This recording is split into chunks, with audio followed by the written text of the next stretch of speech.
So once again, welcome everybody.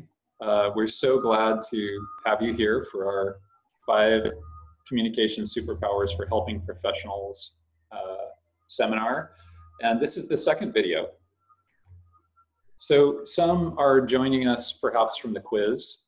And I just wanted to say, as I did last time, that, you know, whether you're a deer or a lion, you know, all the lions, all the deers, all the horses, the eagles, the cheetahs, we're so glad to have you here, and that this is the place to connect with your superpower, deepen it, and also expand your range to the other superpowers.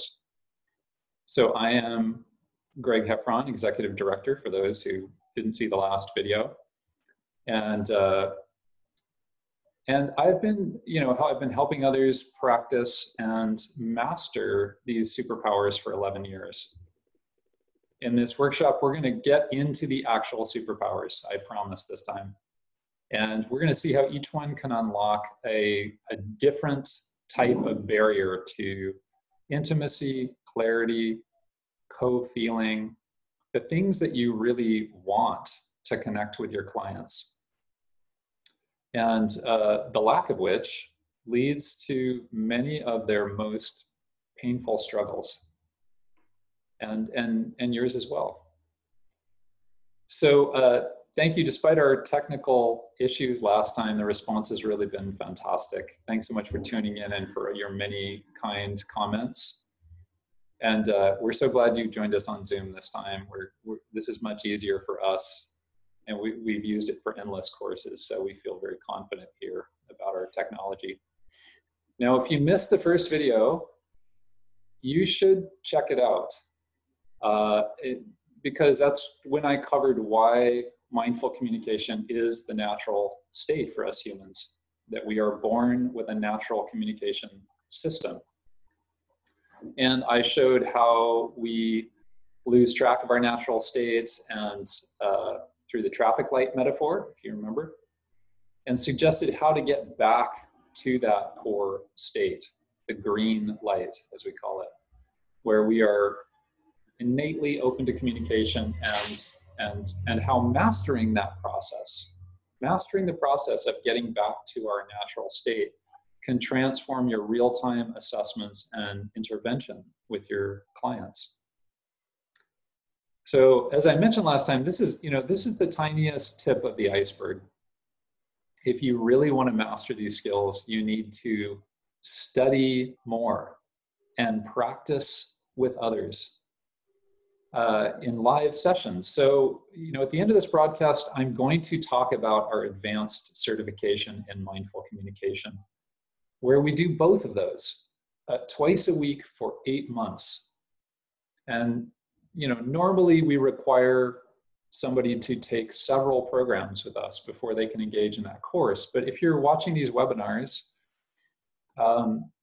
we're willing to provide you those of you with some background to enter that course, particularly after we have an interview. You and I have an interview. And I'll say more at the end, including offering everybody a special gift. So hang around for that. If you haven't seen that video yet, you might want to go watch it now. There's a link in the chat box, and then we'll come back for the second video. We'll post it soon after it's over. Now, in this video, I want to take you deeper into this material. And I'm going to show you how the natural mindful state, the green light, opens up naturally into the 5 superpowers that can help you relate in 5 powerful ways with your people. So we're going to be covering a lot of ground today, but know that the link to that PDF I'm presenting will be in the chat box. If it's not there now, it will be. It might be there at the end. And if we have your email, we'll send it out to you, send you the links, and we'll post it online. So, which is to say, you can actually relax and focus, and you'll get those as notes coming to you. So there's a reason that you're watching this video. And it's either that feeling disconnected from your clients is so uncomfortable for you that you deeply want to know what to do in those situations. Or not connecting with your clients prevents you from deeply helping them. And that's agonizing unto itself, and you want to know how to maintain that connection. And probably it's both. Hopefully it's both, right? I mean, you have a passion for what you do. It's the reason you're doing it, hopefully. So, you know, I want to say there's never been a better time to delve into the mechanisms by which connection comes together or breaks down. And why? I mean, look at our world right now. You know, many of your people are in harder situations than they were 6 months ago. Some of them are in the hardest situations of their lives. They need help, right? And I want to say, so do you. You know, your sanity matters as well. So this approach will make your work less anxiety-provoking and more fulfilling and more effective. Now, in this video, I'm going to offer you a quick overview of these communication superpowers and how to use them to steer live as your connection with your clients adapts, changes, falls apart, forms again, you know, comes in and out naturally. And to get started with this, the first thing we need to do is for us to remind ourselves of what our natural state is. So we're going to do a shorter mindfulness meditation this time. But note that regular mindfulness practice is crucial. Please do it. Make the time. You know, engage your discipline. Because without a regular practice, all of what I'm presenting here becomes just words. Just, you know, nice ideas. But we need you to go beyond words. Your clients need you to go beyond words. They're depending on you. So please make the time for that. They need you to have a very powerful presence. So right now, let's just take a moment and find that presence. And again, this is easy. This is natural. This is not something fancy. So again, let's just sit upright and relaxed. You can just rest your hands on your legs. And again, for this style of meditation, we'll have the eyes open and down.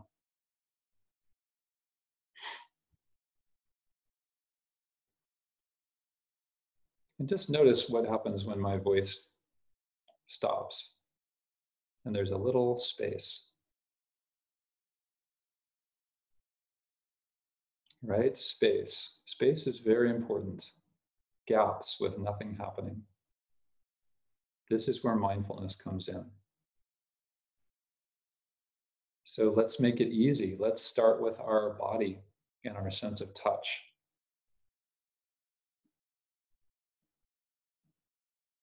So feel that touch all over the body.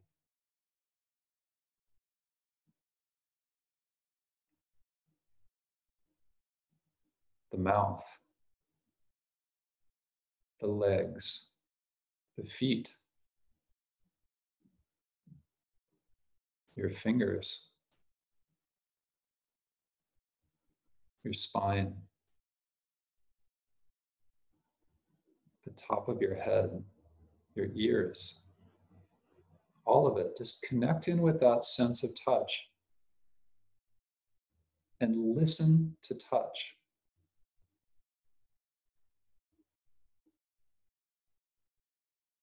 What is it saying moment by moment?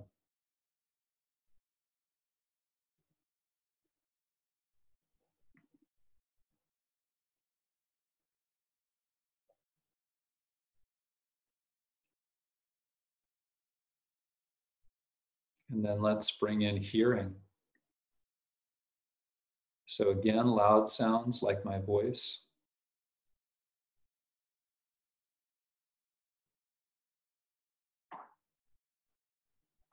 And then medium sounds in the distance.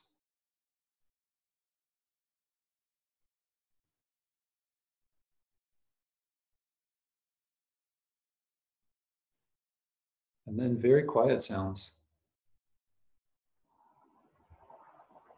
Maybe the sound of the inside of your eardrums, a little vibration of air, or the hum of the lights, who knows?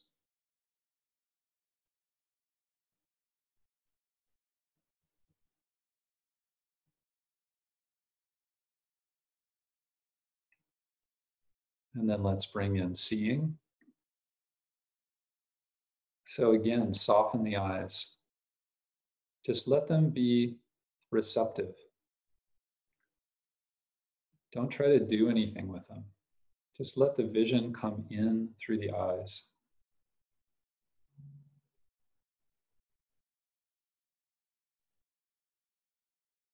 Colors, lines, curves.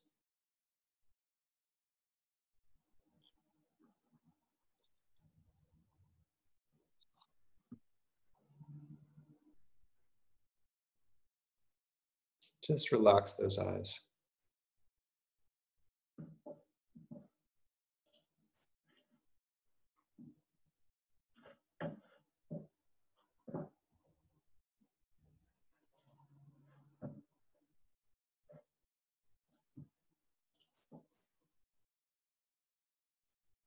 And now let's come to our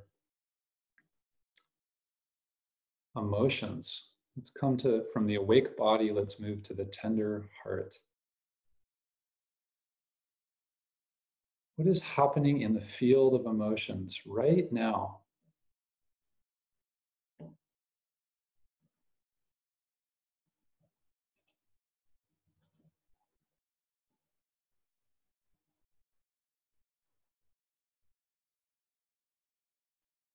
Maybe there's a lot of emotions. Maybe there's very little going on.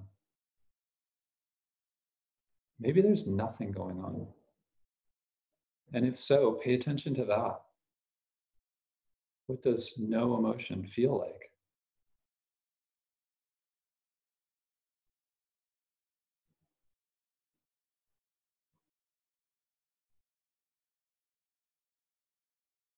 And with mindfulness, we're not trying to come up with words for this. We're just feeling, feeling, feeling, feeling.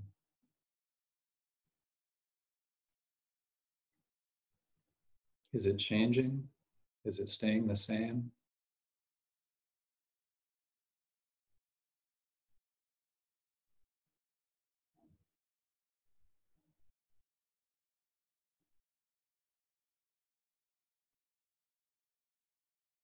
And now we'll come to the third part of our natural communication system, the mind, the open mind. What is happening in the space of the mind right now?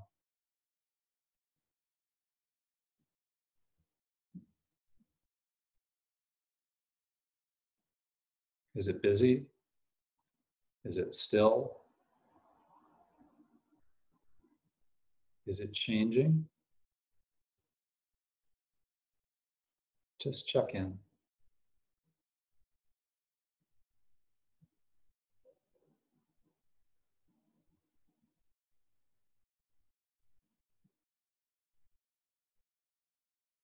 Okay, let's bring all of that together. So feel that body, touch and hearing and seeing and smell and taste if there's anything. And then that tender heart and the space of the mind, the open mind. Okay, that's it. As we transition out of that, you can just feel that transition and appreciate coming back to yourself. Appreciate coming back to what's really going on in a very simple way. Okay, so that's crucial. If we don't understand how to connect to our natural communication system, the rest of this is meaningless. And I really want to emphasize that.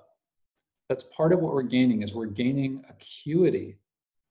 We're gaining acuity with our own innate system. And, you know, you sort of, if you can't operate the system, then you can't do anything with the system, right? If you don't even know how it works, then how do we do anything? This is what all we have, actually, in a really fantastic way. We've got all of this richness right here. And if we ignore that, we don't have other options. I don't have some other body or some other heart or some other mind. This is me. This is what I have. So it's fantastic. We actually appreciate that. And we appreciate it by coming back to ourselves. That's mindfulness. So from here, how does this grow into these 5 superpowers? Well, it's when we connect here naturally, this is what comes out. So you could think of these 5 superpowers as a kind of description of what happens when we connect with ourselves. You could also think of it that for whatever reason, who knows why, for whatever reason, some of us are better at parts of this. That's your kind of superpower aspect, right? You might have a natural proclivity towards one of these 5, and that's your animal types if you came through the quiz. But it doesn't matter, because actually you do have access to the rest. It's just that you start somewhere and you appreciate that, and then you get good at the others. All right? And also, of course, don't get hung up thinking you're just one type. You have multiple types. You're a mix, right? We're complex, obviously. So, so as we go through these, you could maybe recognize parts of yourself and appreciate these parts of yourself. So I'm going to go ahead and share my screen. Let's launch in and begin with these.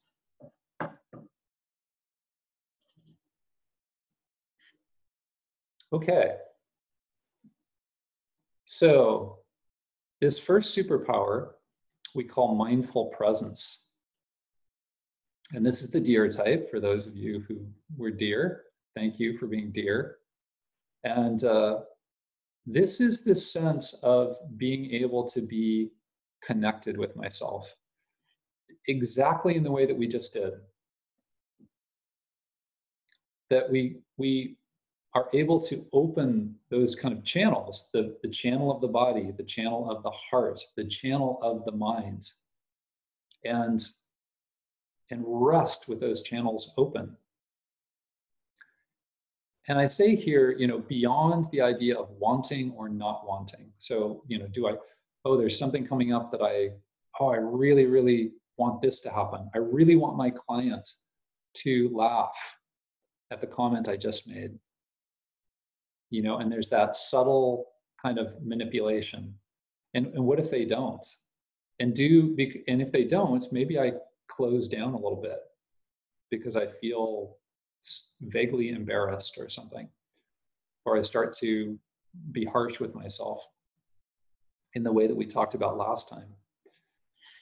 Or maybe there's something I don't want. I don't want them to bring up that issue that actually I don't know what to say about, or go into a certain pattern of conversation that I don't know how to deal with. And I feel maybe less confident when they bring that up. So this idea that, we're kind of constantly modulating, should I stay open or not, based on what I want, getting what I want, or maybe getting what I don't want, trying to fend that off, all of this. And what we're saying here, and this is the image right here of this deer in my mind. The deer is paying attention. This is what animals do. And I don't want to, we don't have to go into like our animals and humans and who's more open and who's got whatever capacity. But let's just for a moment consider the idea of this deer in this forest who is just listening and seeing and smelling for deer, right? It's huge. Smelling, and they're just there. And they're taking it in. They're taking it in very acutely. And then they can respond based on that. So that's the idea of mindful presence. And I want to say this is a kind of simple presence. There's a simplicity to it. We talked about children last time. This is that simplicity that children have. And I love this photograph because this photograph, to my mind, really captures that childlike fascination, of noticing things that as an adult you sort of plow through the situation because you have your goals. But here it's simple. Oh, what is this? Ooh, that's sticky. Oh, what does it smell like? How do I feel about that? I wonder what that means. You understand all this curiosity, all this openness. And I wanted to say, in terms of how we relate with our clients, the people we serve, I came up with this phrase, if we're not connected with ourselves, like helping without being present isn't helping. It's very simple. It's a very simple concept, but it's actually a very common issue. I'm going to try and help without being connected to myself. I'm going to disconnect my emotional capacity and go into my mind. I'm going to disconnect my mind and go into just my emotions. I'm going to disconnect my body and just do all of this kind of heady, hearty stuff, but I'm actually not picking up the signals that are in the room. So simple presence is very good.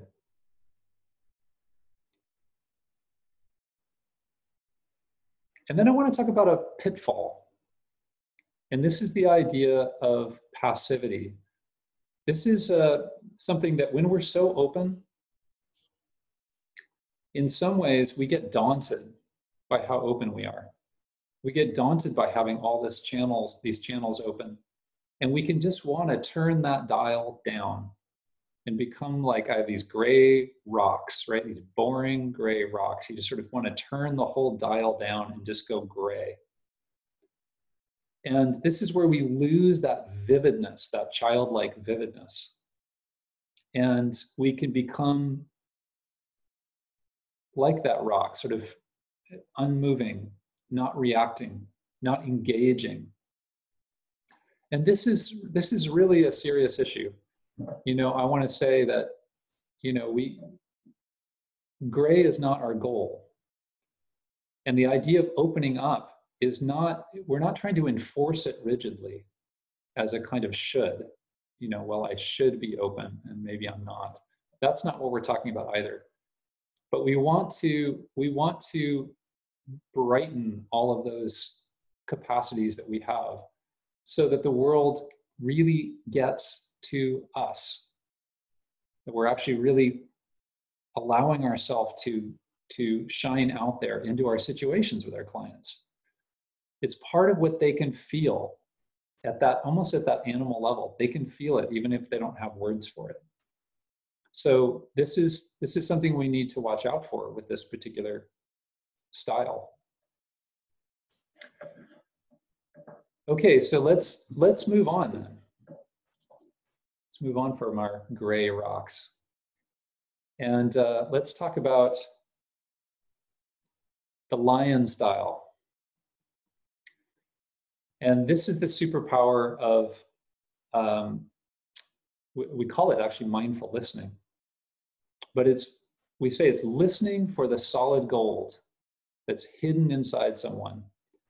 So I have this picture I found. I love this picture. It's very beautiful. But this idea that there's these hidden stripes of gold buried in someone. And when we're listening, we're not just listening in a machine-like way. This is not an audio recording kind of listening. This kind of style, mindful listening, is listening for how they are mindful, how they are connected. from that perspective, what they're doing right, even if there's 1,000 ways in which they're disconnected, there might be just one way in which they are connected.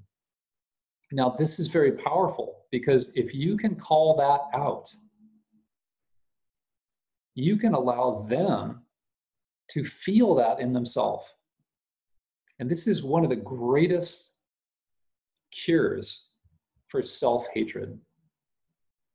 Self-loathing. Self-loathing is so often based on this idea there's nothing good here. For whatever reason, whatever the narrative is, 1,000 different narratives about that, but it's just, I am all bad. And we're going to talk about that in the next class, actually, this I am all bad, catastrophic fear cycle. But this lion superpower of mindful listening reaches into that heart and finds the gold and says, honestly, this is not flattery. It just says, honestly, well, you think of yourself as not being good for whatever reason, but I just will say, honestly, the one thing I see that you're doing that I think is kind of great is this. You have this ability to come into a situation that's kind of where energy is low, and to kind of turn that around and brighten everybody up. And I like that about you. I personally find that to be a great quality of yours. Now, when somebody hears that, and it's genuine, again, this is not just empty words, it's something you really see in that person. They've just gone from being 100% bad to being less than 100% bad. And you can say, well, that's, telling somebody who's filled with self-loathing to have one good quality doesn't make any difference, because they're so filled with self-hatred. This is absolutely not true. It's extremely important. The difference between 100% and 99% is it's a totally different world. 100% bad, there's nothing to work with. I'm so bad, there's nothing, it's not even worth caring for myself. It's not even worth appreciating myself. Well, if you're 99% bad and you've got 1% goodness in you, well, you might pay attention to that goodness. There's a little bit of appreciation there. That switches it out of a black and white world into a world of color and difference and differentiation. And that's fantastic. That could make a huge difference. So this kind of listening is, like I was saying, it's not just a flat listening. It's embodied, empathic, and encouraging. So we're listening on different levels. We're listening literally at body level through the sound. We're listening with our heart. So we're listening to the nuance and listening. We're listening via our own reactions, right? That co-feeling idea, that kind of mirror neurons they talk about, the idea that we can actually feel what others feel biologically. Again, because we're social animals, and so we're kind of built that way. And then the mind and that encouragement aspect. You're not all bad. I mean, maybe you're mostly bad, but boy, I'll tell you, I do see one really good thing. Fantastic encouragement. Now, I do want to talk about a pitfall of this particular style. And this is a funny flip, right? It's almost a flip from the solid gold, the inversion of it. Just the same way with the deer, right? The deer was open and then it flipped into the gray rock, right? So these are sort of these flips. So we could say, somebody doesn't want to accept your gold. And we could say, and we could flip into this idea that instead of seeing how good they are, we could say, well, there's no gold there then, fine. This person's not worth my time. Which is a kind of, it's a kind of superior feeling. So we have to watch for this. It could be very subtle. You know, maybe garbage bags is too dramatic an example, but it could be very subtle. A feeling like, well, I'm above them. You know, arrogance. So what do we do with that? We don't have to hate ourselves for that, but we just have to watch out for that tendency, and to counter that through mindfulness, coming back to that gold. Actually, the gold doesn't just, finding the gold in them doesn't just protect them, it actually protects us as well. And I want to say that you know, throughout all of these, it's not just the case that this is helping your clients. It's also the case that it helps you stay connected. That's actually the power of this, the idea that we are interdependent with whoever we're in conversation with. We're completely interdependent. Bringing up that sense of decency in them actually brings up our own sense of decency. Allowing them to open up actually encourages us to open up. So it's not just a one-way street. It's a two-way street. And this is the difference. This view, this mindful view, allows you to move through your sessions with less sense of being weighed down. And I'll tell you, I have talked to therapists who've even quit the profession because they just felt weighed down. They said, I just couldn't do it day after day after day. And that's a valid choice. I don't want to invalidate that choice. But I do want to say that I think sometimes that can come about from the perspective that we come into our sessions with, the idea I have to give everything to this person. And I don't get anything out of it except maybe money or something. I get paid. But actually, this is a different perspective. This is a perspective by which you say, actually, we are in a field of interdependence.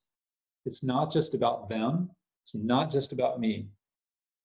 It's about us together. We first, we say in mindful communication. So that's true for all of these. I just want to bring that up. I think that's an important issue.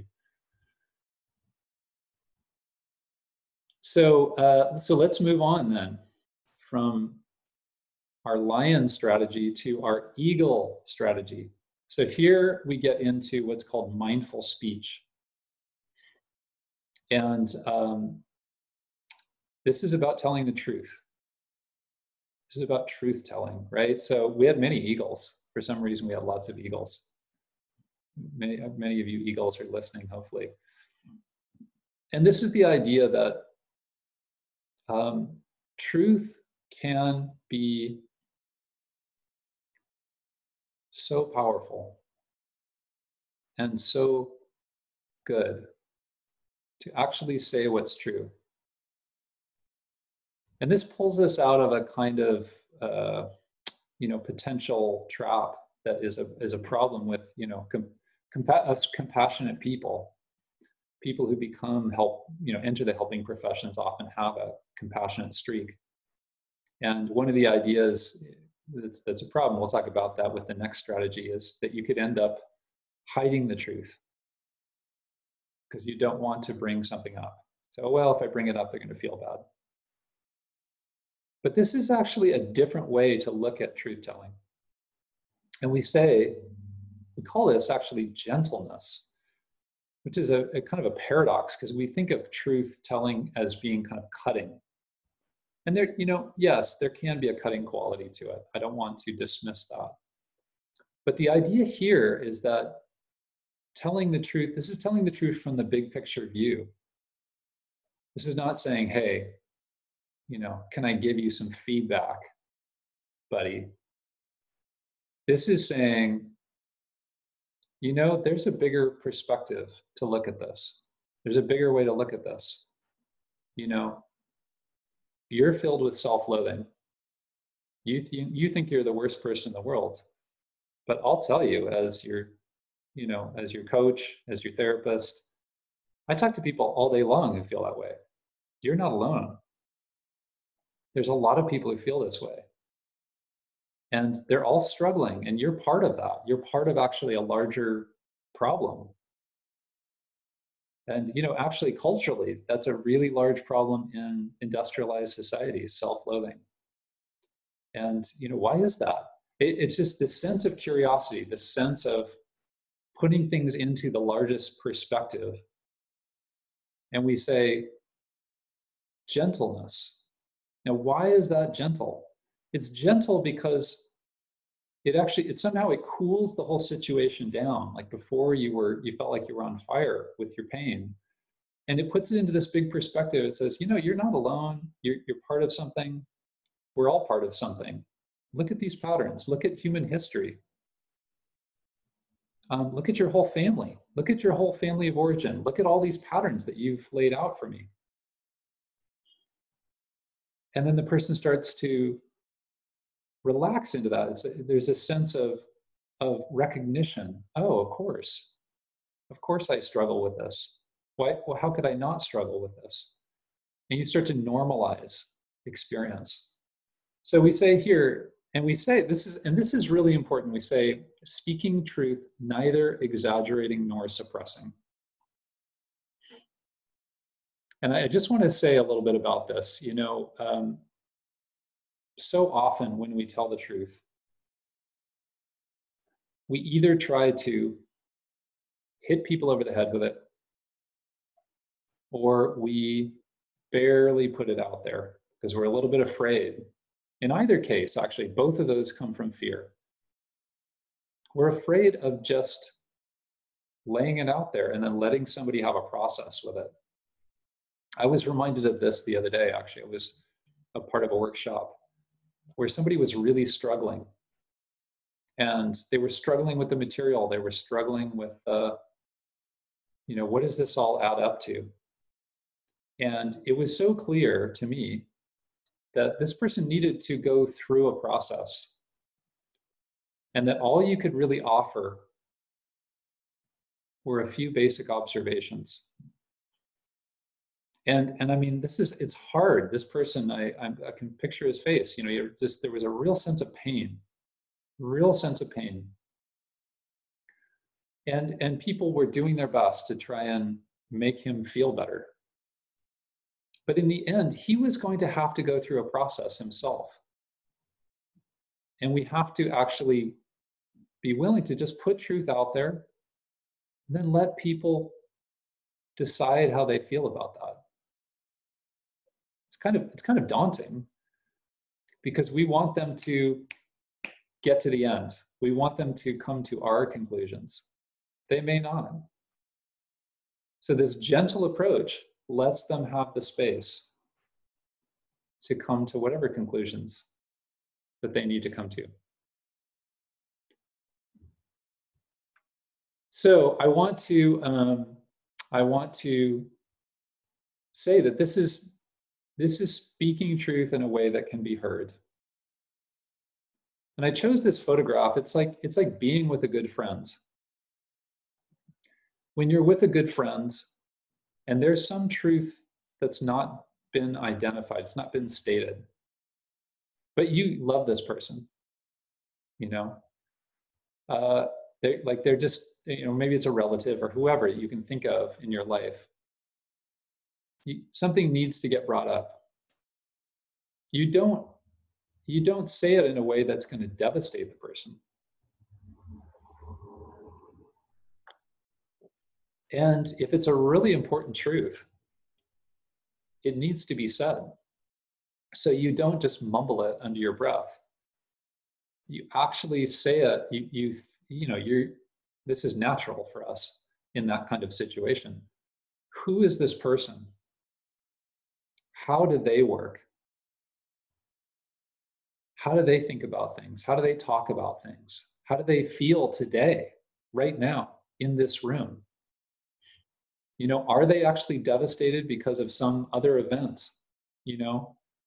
Their apartment just got broken into and all their things were taken. Is today the day to bring this up? Maybe it's not. Maybe it's really not. Maybe there's another time that's actually the right time. And then how do I say it? I want this person to know this because of my connection with them, my appreciation of them. And I don't want to say it in a way that's devastating either. So it takes our whole, understanding of who somebody is. Now, this could be a stranger on the street. I don't want to say it's always your best friend, right? Because we're just talking about truth telling in general.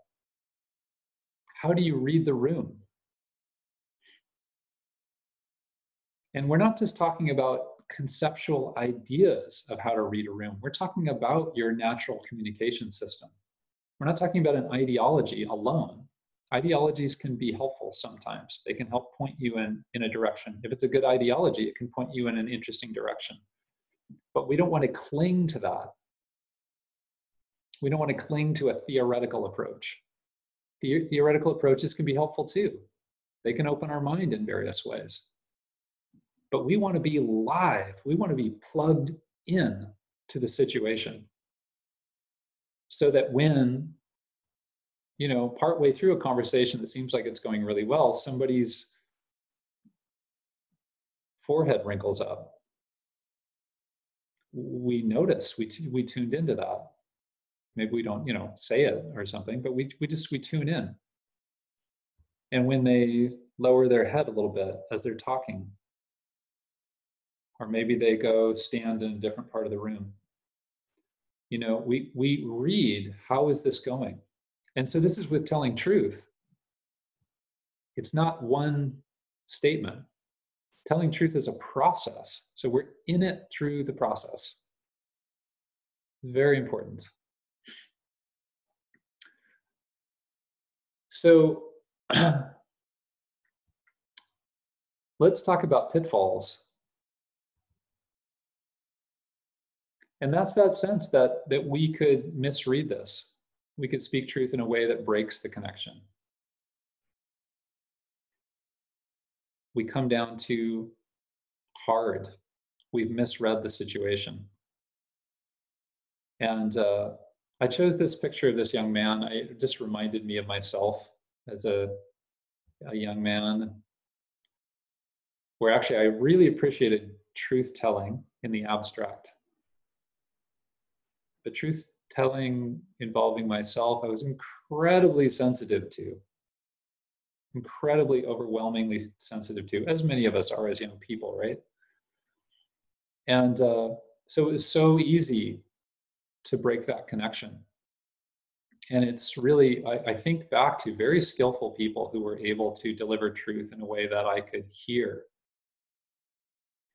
And then situations where it just was too harsh.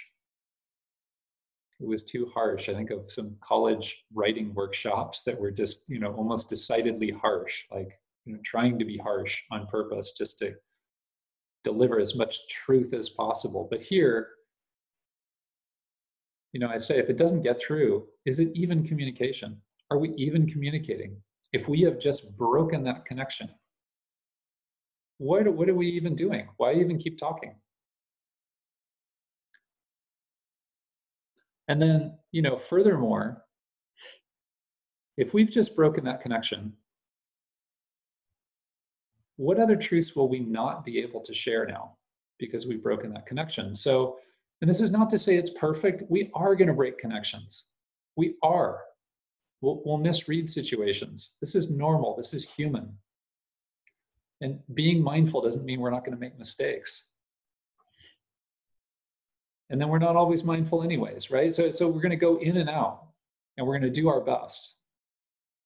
But the point being, keeping that connection open is where there's the most capacity to deliver truth. And if we value truth, we want that open. We want that channel open. Communication is not just a one-sided thing. Me delivering my communication to someone. Communication is a living connection between two or more people. So we have to maintain that living connection. Otherwise, it can't flow.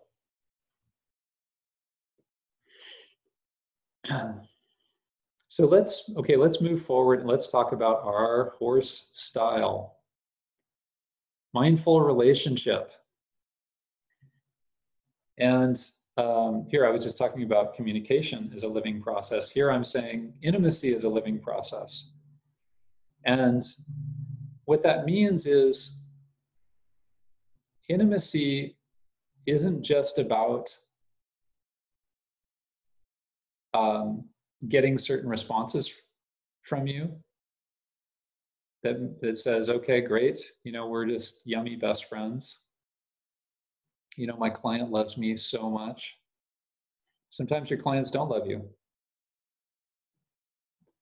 Sometimes your clients withdraw. And this idea of mindful relationship, or we've also called it unconditional friendliness, is that things come and go. We come in and we go out. We say relationship has seasons, like the seasons of the year, that we might start out our morning in winter of being alone. And then we go out and we meet our friend for coffee. And we start into a conversation. And then summertime, we have a full-blown conversation. And then in the autumn, it's over and it's time to leave. And this could be a client session. This could be a relationship with a client over a year of time. And at the start, you don't know each other. You come in as two separate individuals. And then springtime, you begin to knit together an intimate connection. And then in the summertime, there's a very rich period where you're really exploring together. And then there's an autumn season where, for whatever reason, they back off. Or whatever. It could be just that the connection gets more tricky. That's the autumn season. But the idea with a year is not that it ends. It doesn't end at autumn. It just starts over. Right? So the connection breaks sometimes. And then what happens? Well, then you make your way through winter towards springtime again. And something grows again and gets full blown in the summer. And then in the fall, it may come apart again. Unconditional friendliness stays through that whole process. It doesn't just want the yummy parts. And the idea is that you could keep that sense of intimacy through the whole process. I mean, we have one step here we call intimacy, right? But you have that sense of connection even through the disconnection. It's a paradox. You could have a sense of connection even through the disconnection. And again, this depends on you staying connected to yourself,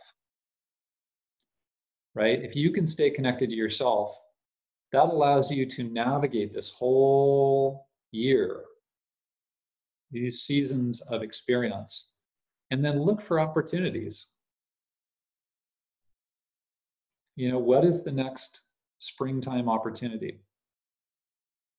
What do I do in fall when things are lessening, when we feel a little more distant? And what is the winter of solitude, when the connection breaks and we're kind of separate individuals again? How do we work with that situation? Winter, when you think about it in real life, winter is not horrible. Winter can be quite stunning. Winter can be incredible.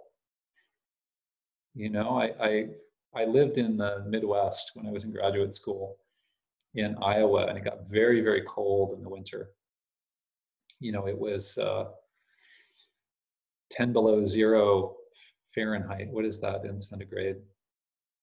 25 below or 20 below, something like that. And just the crispness, just walking on the snow, that kind of scrunch. I think of walking at night and the street lamps glittering off the snow. Winter is not a horrible experience. It's very striking in its own way, even though it's very austere. It's got a real intensity to it. So this idea that when connection breaks, we could feel like everything has fallen apart and I'm a failure or whatever. We could also just think it's just winter right now. What can I do during winter when I feel cut off? When I could appreciate a sense of solitude, the austerity and intensity of solitude. And here I could connect with myself. And this is true, there's big cycles of life and living and dying and being born and all of that, right? And your clients go through all of this. This is very, very real, these cycles.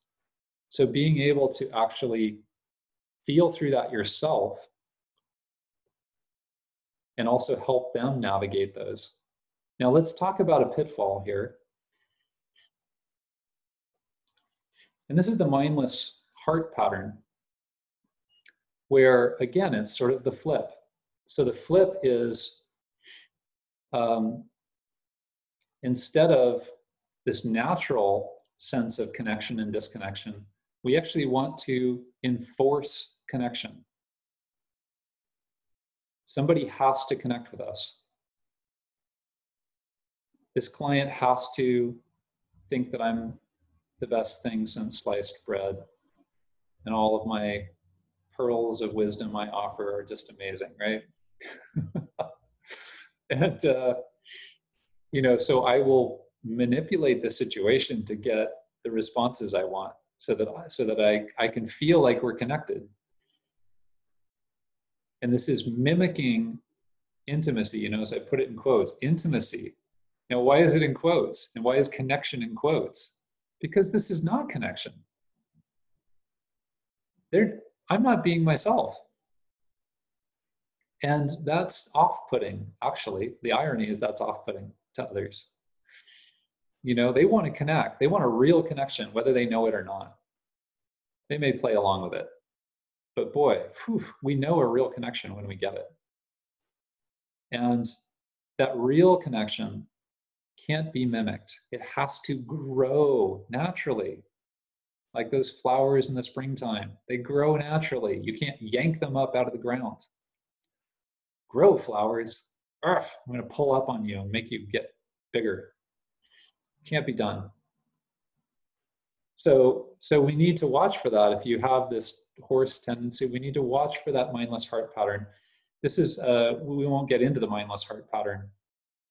These are the kind of things we do in the advanced course. We actually spend like a whole month going through this. But still, we could just look for that tendency to mimic. It's very, very draining. And finally, let's move into our Cheetah pattern. So this is mindful responses. And we could say, writing the energy of the present moment communication. So the thing about these cheetahs, and part of why I picked this photo, is cheetahs don't have to have a plan for everything. Look at them looking off to the distance. There they are, side by side, right? And a cheetah doesn't have to sit there and say, I think what I'm going to do, Fred, is I think I'm going to cut left. And then when the gazelle herd goes this way, I'm going to cut right. And then I'm going to go around this way. And then I think they'll probably run this way.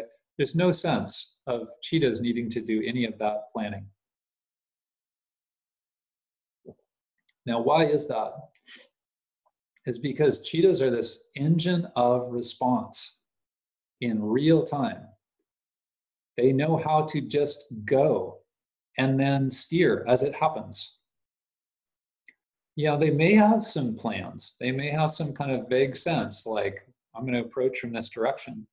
But then if conditions change, they change with those conditions. Now, this is this idea that in our sessions with our clients, we're not hung up on our plans. I'm not hung up on my idea of what this person needs to do. I'm not hung up on my idea of what I need to do. What I am is hooked into this changing matrix of experience in the present moment. This is why mindfulness is so important, and why without it, again, it's just a bunch of words. Because we want to train to be that cheetah.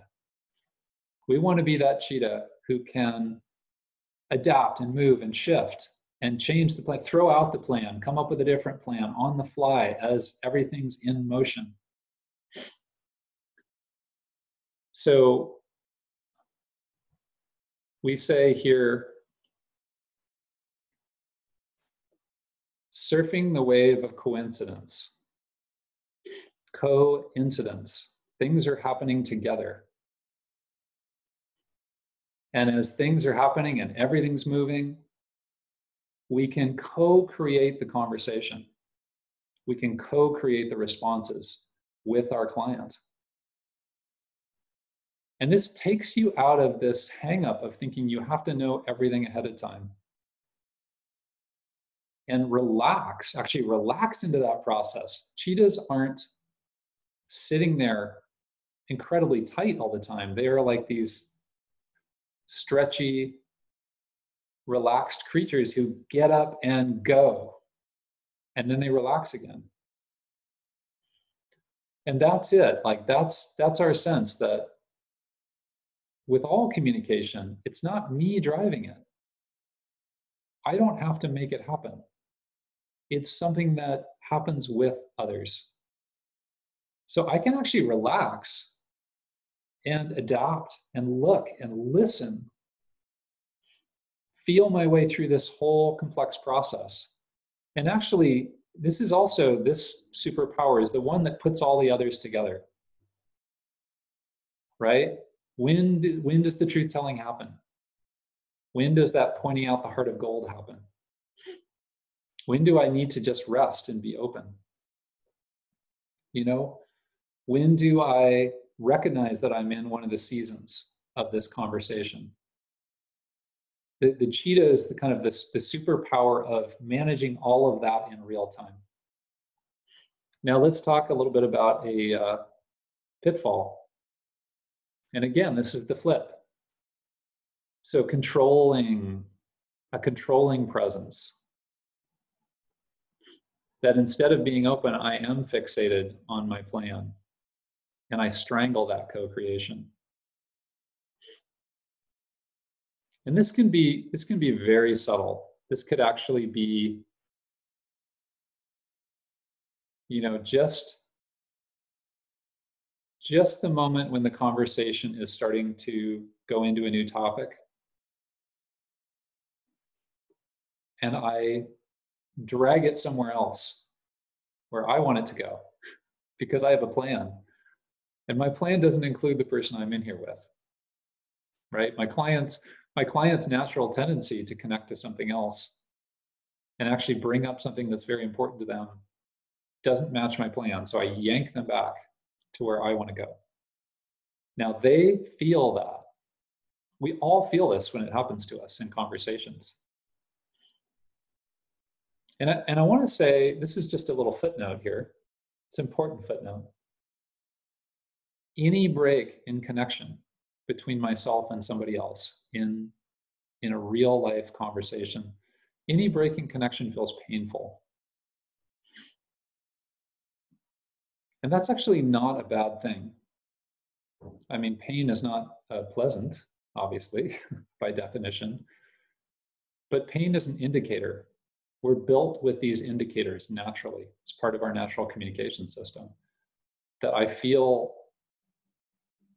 something is off. I felt like, I don't even know what it is, but I feel like something just is off. Like we were doing great and then something changed. This is part of how you guide yourself in conversation through mindfulness.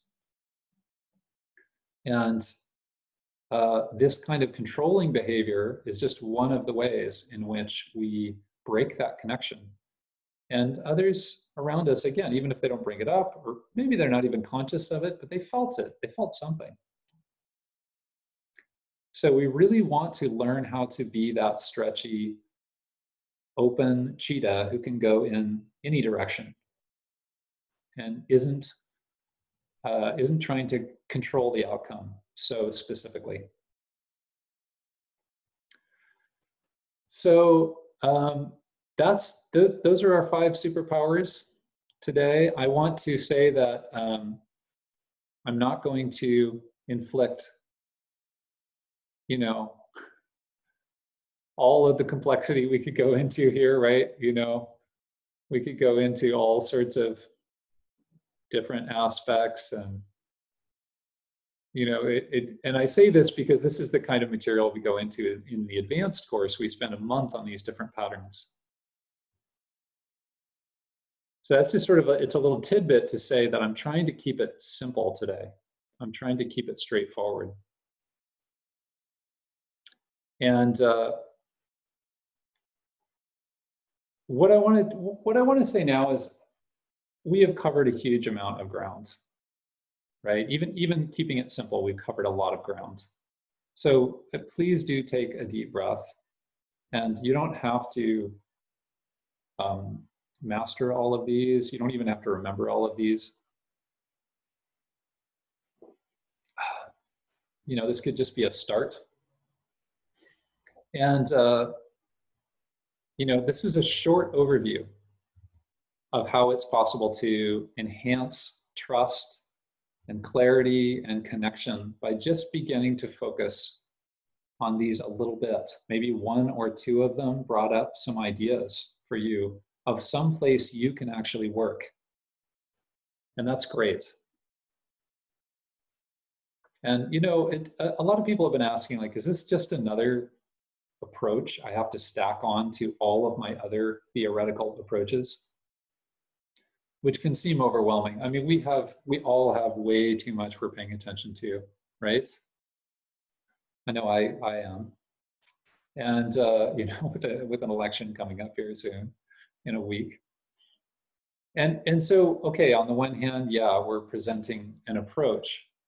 But again, the key is for you to realize that this is an untraining process. The natural communication system is built into you. If we stop stacking things on top of it, we can actually just be ourselves.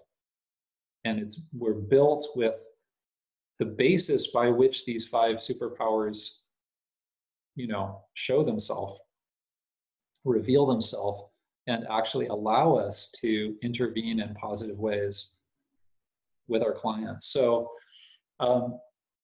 you could keep it simple. You know, you're built for this. You were not built wrong. You're built right. And the question is how to rediscover who you really are. So I want to say a little bit now just about the next video. That's where we're going to deal with the critical medicine of how to cut through the process that takes us away from our natural state. We're really going to get into the material around the 5 core fears that actually drive this process of shutting down, and which are actually the root of bigger and more dangerous neuroses. Self-attack is quite dangerous, but when self-attack gets neglected, it turns outward, and then actually you've got a lot more problems. And this is very serious neuroses can arise out of this. So I'm going to walk you through the details of what we call the yellow light crisis, which is that moment of anxiety and self-attack, and how we actually deal with that from a mindful perspective. And you're going to be able to download our Mindful Communication Primer, which has a lot of this material, and of course the PDFs here. It's going to be a special day. I think you'll appreciate it. So please do look for the link in your inbox or on Facebook in the event, or you know, on our Facebook page. And what I want to hear now is I'd love to hear from you in the chat, or if anybody wants to speak, you're welcome. You'll be recorded. what are you going to do to get started with this? What insights came up for you? So you can let me know in the comments. And if you found value in this video, this is for the people who are watching this recording later. Please share it. Please share it with a few people you know, especially if they have an aspiration to connect more deeply and effortlessly with their clients. And yeah, we're promoting this approach, absolutely, because we're true believers. You know, that's why we started this nonprofit organization, to spread this out into the world. But it's also easier for you to get started if you have companions on the path to exploring this. So it's good to spread it around. So online folks, you know, on Facebook or wherever, hit the like button, leave a comment, let us know what you think, even, you know, if you're watching this a year from now. And also now I really want to offer you the gift that I mentioned at the start. So we're giving participants in this webinar a special coupon today for the advanced course. So you can write this down, all capital letters, webinars 10.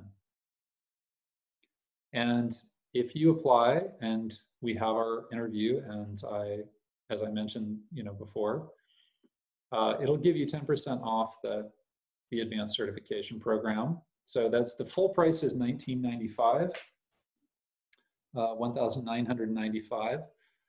So that's nearly $200 off of that. And then if you pay the entire amount up front, we'll give you an additional 25% off that. So that takes it down to about $1,350. And that's for an 8-month course, twice a week, live sessions, lots of community interaction, small group sessions, interviews with me. It's really quite a wonderful experience. So I hope you're a little bit intrigued. That was my point. And we'd love to see you and other qualified professionals and experienced meditators working together in that community. So I'm going to go into more detail on that course at the end of the next video, and including hearing directly from people who were in the courses. You'll get to hear about their experience as well. And I hope you had a good experience today. I hope you show up on Friday for our final session, and I would love to see you there. Thanks so much for coming today. I really appreciate seeing you all, and we'll see you again soon.